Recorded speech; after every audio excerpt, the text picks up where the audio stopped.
You're listening to Recovery Survey, the podcast that shatters stigmas around different types of addictions and takes a deep dive into spiritual principles. So the best way for me to understand and conceptualize what yoga is that it's a practice. Everything you do is a practice. So how well you do something in any particular given day is irrelevant. It's showing up on the mat and doing your breathing. My guest today is named Pareigis. He is a personal coach and a yoga instructor. He specializes in yoga classes for people that are in recovery. Welcome to the show, Aaron. Hey everybody, my name is Pareigis. I am a YogaBeast. That's my Facebook handle and Instagram handle.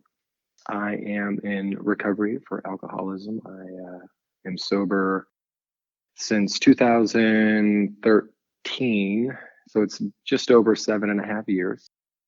I practice yoga. I became a yoga teacher.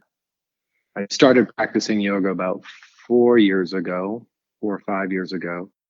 Once I started doing yoga, I noticed some really significant shifts in the way that I was thinking and became very, very passionate about my practice and began to practice on a regular basis almost every day. About 1.5 years in, I decided to become a yoga instructor. The purpose of the yoga that I do, the purpose of my yoga, the reason why I started doing yoga was the 11th step, which is prayer and meditation. I wasn't really effectively doing that. I knew that yoga had aspects of meditation. And so I kind of went in with the hope of learning more about meditation so that I could begin to practice that better in my 11th step and prayer as well. As a result, I just got totally hooked on yoga, then became a yoga instructor. I've been teaching yoga in studios and gyms and such and online. My favorite class, the class that was given to me or I created, was the one that I basically lost because of COVID, was a prayer and meditation class, an 11th step prayer and meditation class where we practice yin yoga, which is a style of yoga, and then add in prayer and meditation related to the 12 steps.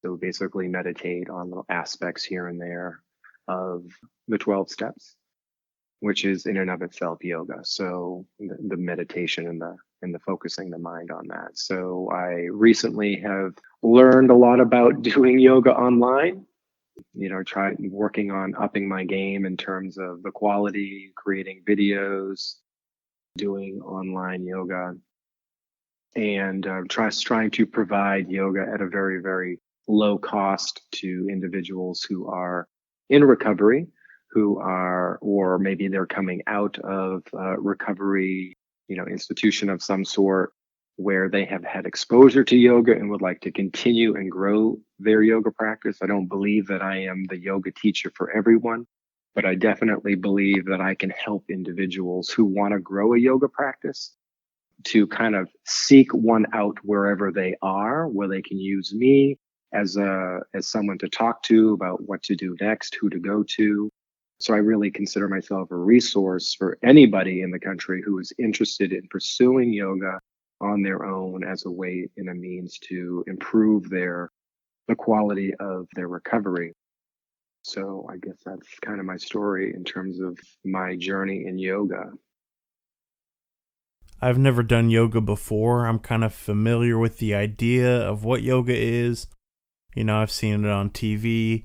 I'm familiar with posing and that kind of stuff, but I don't really know exactly what all that entails. Yeah, let's clear that up just a little bit there. So when you see the physical postures on television or on Instagram and all those, that is only one of 8 pieces of yoga. Yoga is actually a practice of many. It has many, many, many different practices. Does that make sense? So you have meditation, you have breathing, you have asana. So asana is the physical postures. When you see people doing the physical postures, they're doing one portion of an 8-limbed path. all of these aspects of yoga are designed to still the mind and bring your mind closer to a higher power. Now, when you are practicing the physical aspects of yoga and that's all you do, and that's totally okay, you are missing out on other aspects of yoga, like meditation and the breathing. Typically, meditation and breathing is done after the asana practice, but in most yoga studios, almost all yoga studios, they don't even do that. So you're only getting a physical practice when you're doing yoga. In many cases, just the physical practice in a yoga studio. And again, there's nothing wrong with that, but there are other things that you can do and add on, which help to facilitate that connection to your body and to your mind and to the idea of a higher power. So there are many other aspects that are not being addressed in a regular yoga studio. There's just not enough time. I had no idea that there was so much involved in yoga, like you were talking about. The only thing that I was aware of was the poses. I didn't know about all these other aspects. So it sounds like you're doing online classes now. Do you go into these other aspects of yoga besides just the poses and work on the breathing and the meditation? Now, I do add those in when it's appropriate, right? So, like I said, many people have this conception of what yoga is. It's, oh, I'm just stretching my body or I'm doing this flow, blah, blah, blah. So I have to meet a student where they are, right? And so I'm not going to go into a full-blown pranayama breathing practice with someone who has never practiced breathing, if that makes any sense. I could do a basic meditation with someone. So I consider myself a basic yoga instructor. I try to teach the basics. Now, the basics are not necessarily easy, right? Just because something is basic doesn't mean it's easy. So the best way for me to understand and conceptualize what yoga is that it's a practice. Everything you do is a practice. So how well you do something in any particular given day is irrelevant. It's showing up on the mat and doing your breathing. It's showing up on the mat and doing the physical exercises. It's showing up on the mat and doing the meditation. So just like the 12 steps, if I've got something going on in my head that's a resentment, do I show up and do the 4th and 5th step to clean it up? Do I do that? Am I willing to do that? Right. And then 5 and 6 and then 7 and 8. So yoga can teach you how to show up for yourself.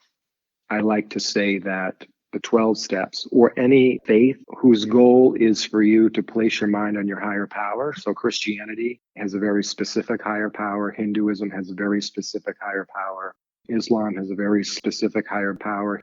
Now, 12-step doesn't have a specific higher power, but you are allowed to create your own. So it's the same thing. So any path whose purpose is to place your mind and to train your mind onto a higher power is yoga. So 12 steps is essentially yoga. It's essentially a mental aspect of yoga. It's a meditative aspect of yoga.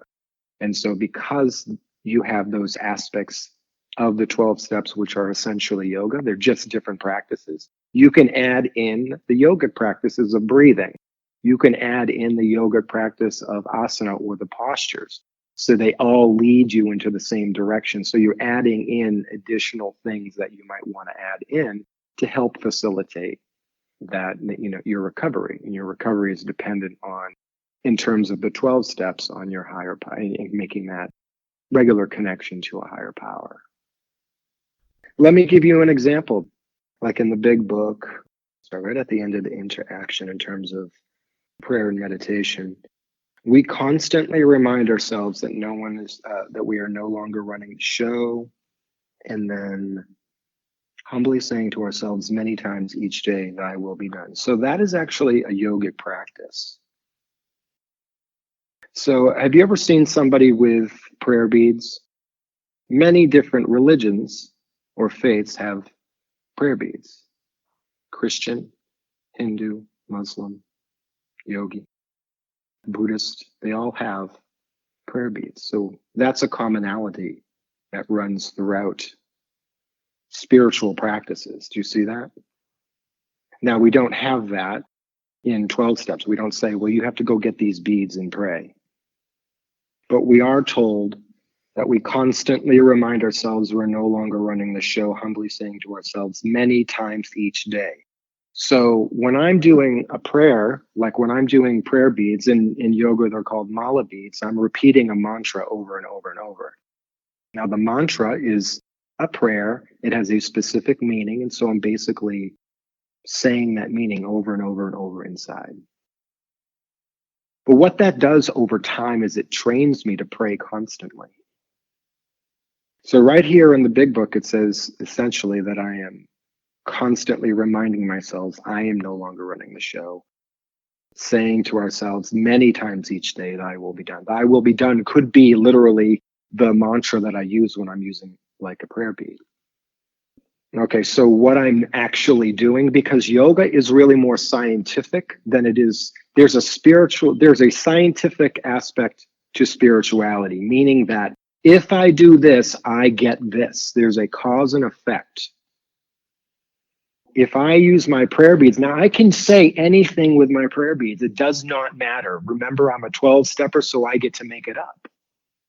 So I can create my own prayer. I can use prayers in the big book or whatnot. But when I use the prayer beads, what I'm doing is I'm training my mind to pray constantly.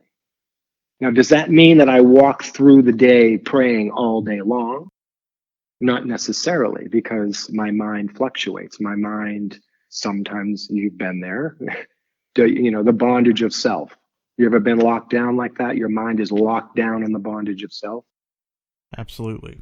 Right? So in a way, when I'm in the bondage of self, because that has happened to me and it still does on occasion, right? I'm literally praying, because that is a loop. That conversation in my head is a loop over and over and over and over.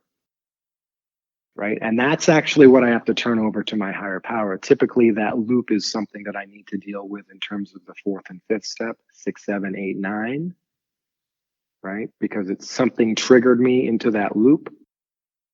So how do I get out of that loop? Well, I got to use the program. I got to use the tools of the program very specifically. But how do I break that pattern? How do I break the pattern? Prayer and meditation is a way to help me break that pattern. And so I can use my prayer. I can use my mala beads in order to train me to pray over time. And then I'm more likely to be praying throughout the day. And then that bondage of self really is, I was triggered by something. And then the train leaves the station, right, in my head. And I can't stop that 500-ton train. But in reality, the thought that we're having when it comes to having the bondage of self is just a thought. And a thought is actually not a real thing. And so what the problem is I'm attached to that thought. And I get really attached to it by repeating it to myself over and over and over.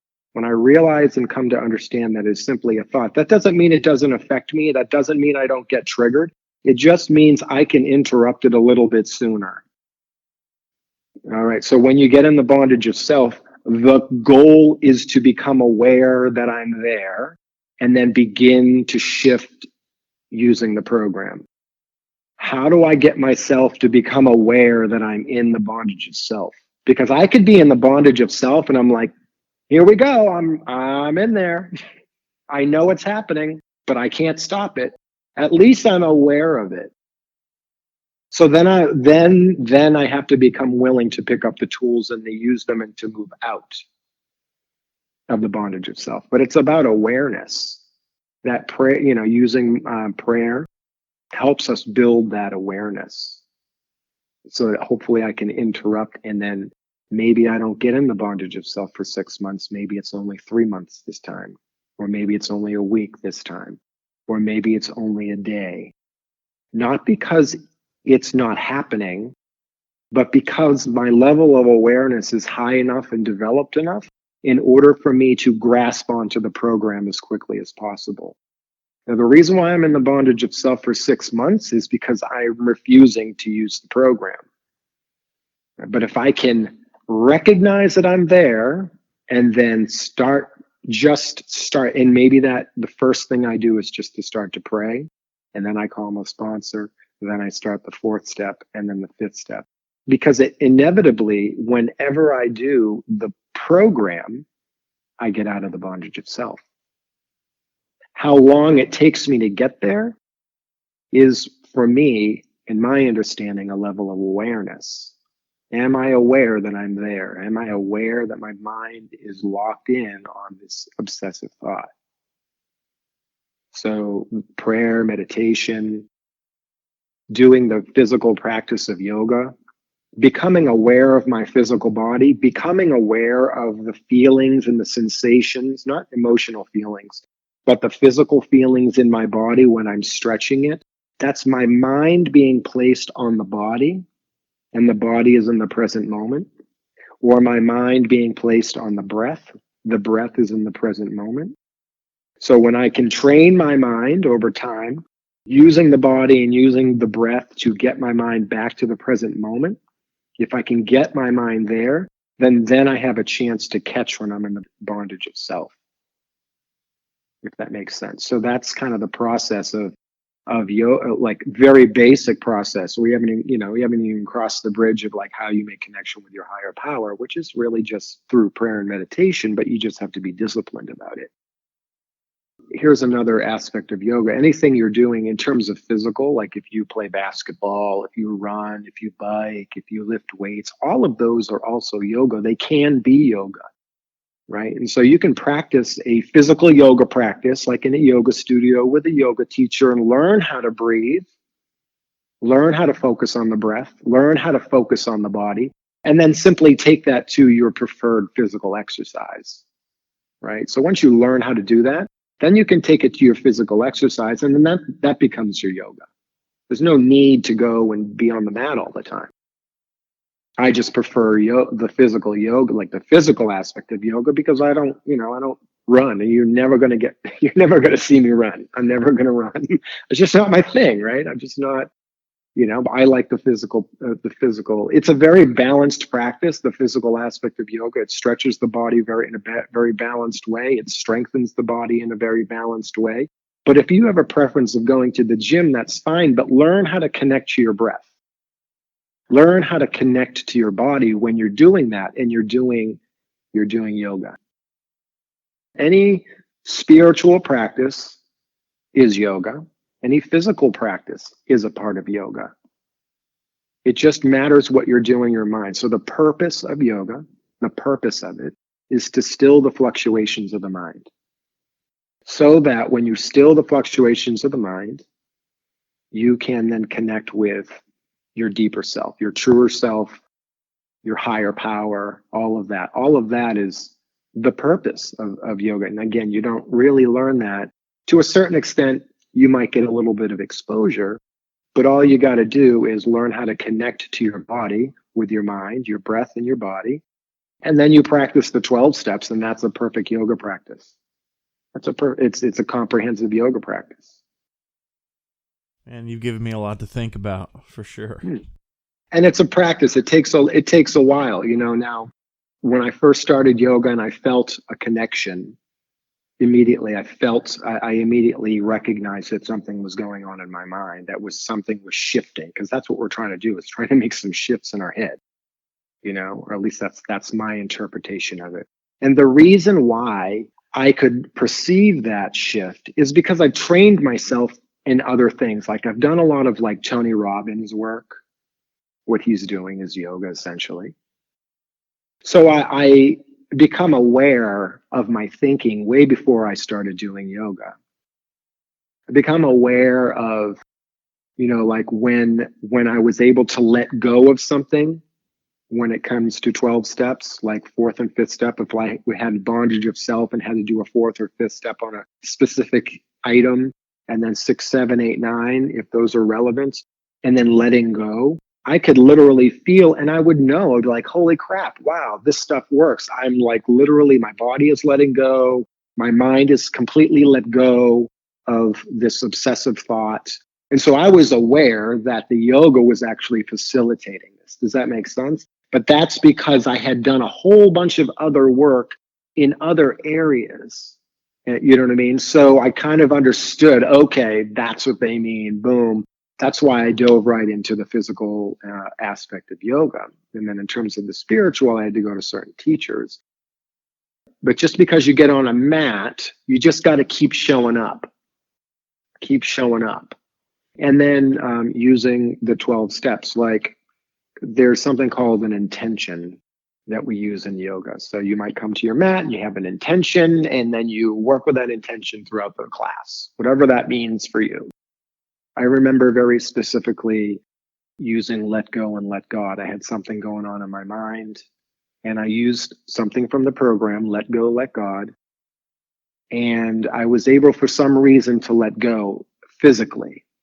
And when I was able to physically let go in the posture that I was in, like completely relax the body for whatever reason, it's kind of like the spiritual aspect let go as well. So spirituality and your physical body and your mind are all interconnected. And so sometimes it's hard for me to let go of something that I'm mentally thinking about. But if I can physically let go and of the tension in my body, that leaves space for me to let go mentally, because they're all interconnected. They're all related. I don't know if I can make this analogy work. Do you remember when you discovered Google? Vaguely. Vaguely, you're like, holy crap, if this Google thing, like, I can learn everything about the world on this Google thing, right? So then you start asking questions and you start looking and you learn more and you learn more and you learn more and you learn more. Well, the body is the same way. The point is that the body holds our experiences in our life. It holds on to our experiences, the tension, through tension. If we have a traumatic experience in our life, the body holds on to that experience, not just in the mind, which is really what we're dealing with when we're doing the 12 steps. But the body physically also holds on to that through tension. And so the 12 step doesn't address that aspect to it. And that's all right. That's totally all right. But to know that the body holds a lot of information about our past through tension is very useful. Because if I know that and I can begin to work that tension out of the body, then spiritually, my mind can let go as well of the trauma. Now, am I going to be completely free of trauma in my life? I don't know. I just know that I have a pathway. I have a physical aspect that allows me to get through the trauma, as well as a spiritual aspect using the 12 steps, and combining the two is very useful and helpful for me. So trauma, like, someone who was hurt maybe as a child, whatever it is. So something happens. The child reacts in a very specific way to protect themselves, to ascend, and sometimes it's fight or flight or freeze. It's one of those things. But the situation, the trauma that occurs, creates tension in the body. And then what happens is that when let's say that trauma causes a sense of powerlessness. Over time, as I grow up, I'm specifically speaking of myself, as I grow up, whenever I feel a sense of powerlessness, my mind remembers physically what happened in that moment of powerlessness and goes right back there. It's the reaction. My body reacts the same way. Now, this situation over here is not what happened to me 20 years ago, but my reaction is the same. So that reaction is the character defect. How I react when I feel powerless. Now, when I was younger, that reaction was absolutely appropriate. But as I grow older, that reaction, it's not useful. And this is only my experience. I'm not speaking for anybody else. I'm simply speaking for myself. But that reaction is no longer useful. And it's not even appropriate to the situation. Like, I could feel powerless because someone took a Snickers from me. But my reaction is the trauma that occurred to me a long time ago. So becoming aware of the trauma, becoming aware of the thinking, the character defect that was wrapped around that trauma. And then in the big book, in the 12 and 12, it talks about how the mind twists itself. And so now my mind is twisted around my reaction to that previous trauma, but now I'm twisting it and reacting this way in every aspect of my life. And then the story gets all jacked up. And so what happens is that I need to become what yoga has helped me do. Yoga and the 12 steps in combination has helped me become aware of the story, has helped me become aware of the trauma, like the trauma that I didn't even know that I had a year and a half ago from 20 years ago. Like I didn't even know. And then I realized that self-knowledge, that avails you nothing. But knowing is very important, to coming to that place where we know that things have happened, something has happened. And then using the 12 steps for specifically 4, 5, 6, 7, 8, 9 to unpack the trauma, to unpack the thinking so that I can live a happy and useful life. It doesn't mean that it didn't happen. It doesn't mean that my reactions are perfect. But when it's happening, when that trauma is coming back up, I know it. I see it.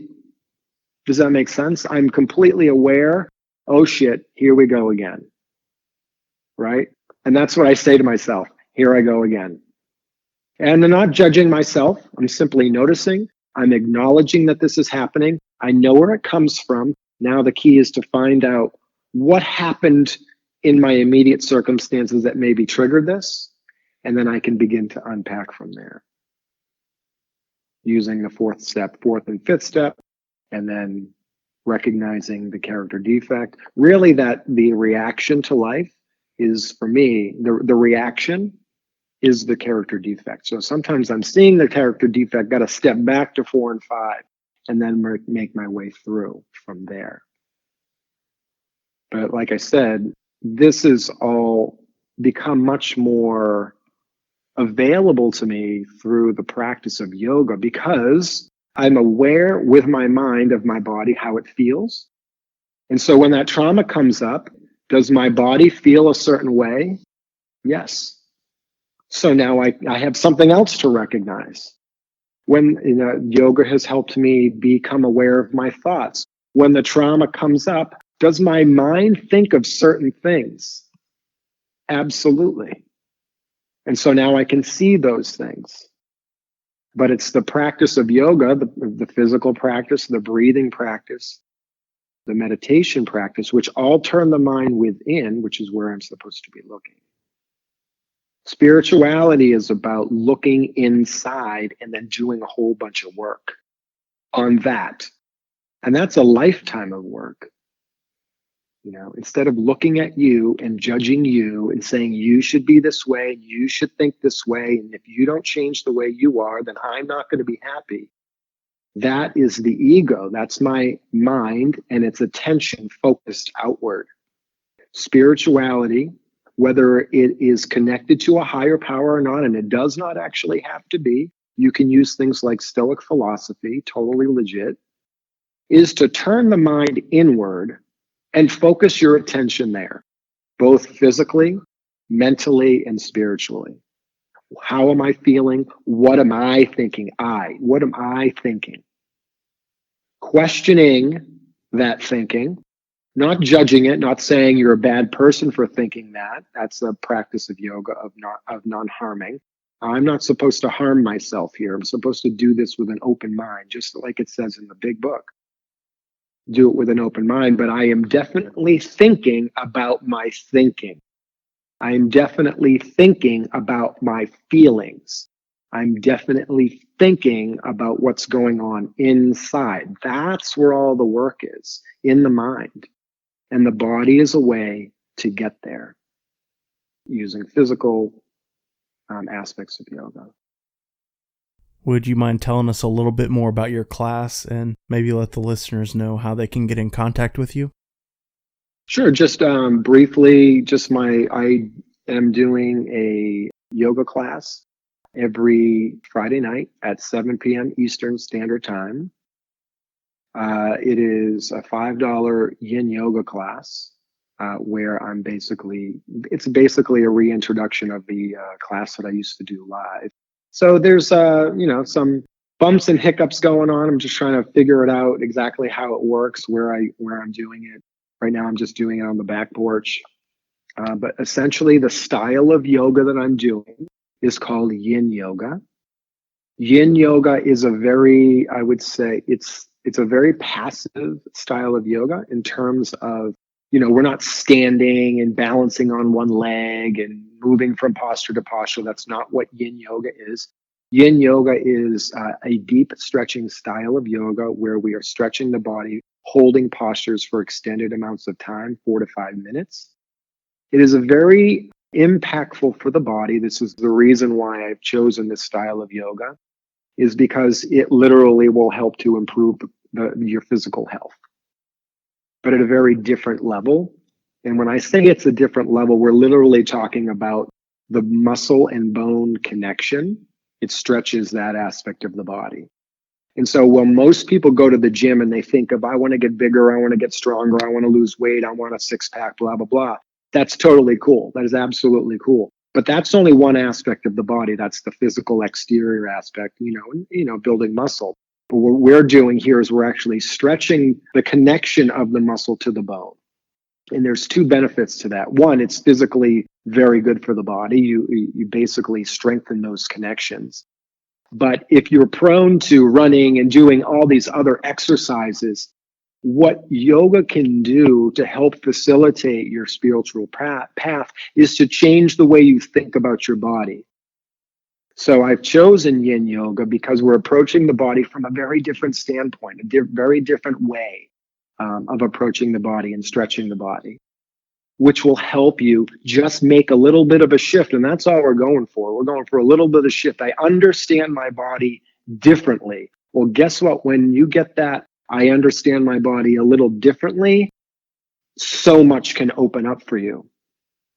So much can open up. So that's why I chosen that style. Your body can be very sore the next day because you're stretching the connective tissue of the body.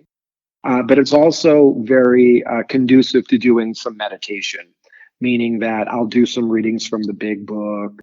Lately been doing On Awakening or Before We Retire, those portions of the 10th step, where we're literally thinking about our day while we're stretching the body. So you connect to the body and then you think about your day. It doesn't mean it's going to be better. It compounds itself, I guess you could say, right? So when you're connecting your mind to your body, and then you start thinking about your day, which is internalized, what did I do today? What did I do today? I've got to think about that. It can help to just improve the quality of the answers you're getting. It's not to say that you're going to be floating on a mountain.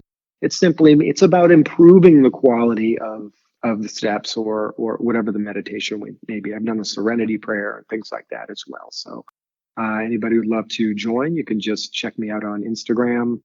Typically have the link to my website for the $5 on my profile on Instagram and on Facebook. Again, it's @YogaBeast for Facebook, and then _yoga_beast on Instagram. So if you'd like to join. Now, just one other thing in terms of yoga, I don't expect people to come every week. That's not the purpose. The purpose is to know that it's there. My job is to show up, to provide the service. If you come 1 week and then 10 weeks later, that's cool. It doesn't matter. I'm here. If you want to talk to me about yoga, you can always reach out and I can help facilitate what it is you want to do, whether it be with me or with another teacher. We can find another teacher for you. It's not my purpose to be everybody's yoga teacher. It's just to facilitate your own practice. So yeah, that's pretty much it. And thanks for having me today. I really appreciate that. Thank you for coming on, man. You had a lot of great stuff to share, and you've given me a lot to think about. So thank you again for being on. Absolutely.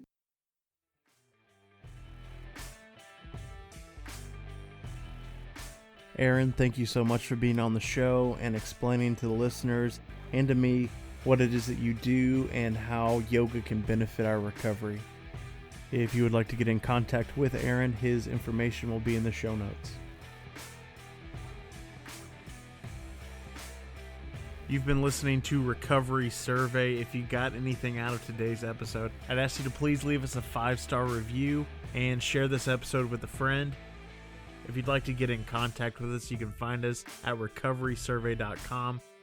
You can listen to all of our episodes on the website, as well as connect with us on social media, where you can get previews for upcoming episodes. Hey guys, I wanted to let you know about an exciting new partnership with Broken Chains Apparel. They're a custom online shirt retailer that designs cool shirts for people in recovery. They want you to be proud of your recovery and wear it boldly. They're offering our listeners a 20% discount. All you have to do is use the promo code RECOVERY at checkout. Go grab your shirts today at brokenchainsapparel.com and follow them on Facebook and Instagram at Broken Chains Apparel.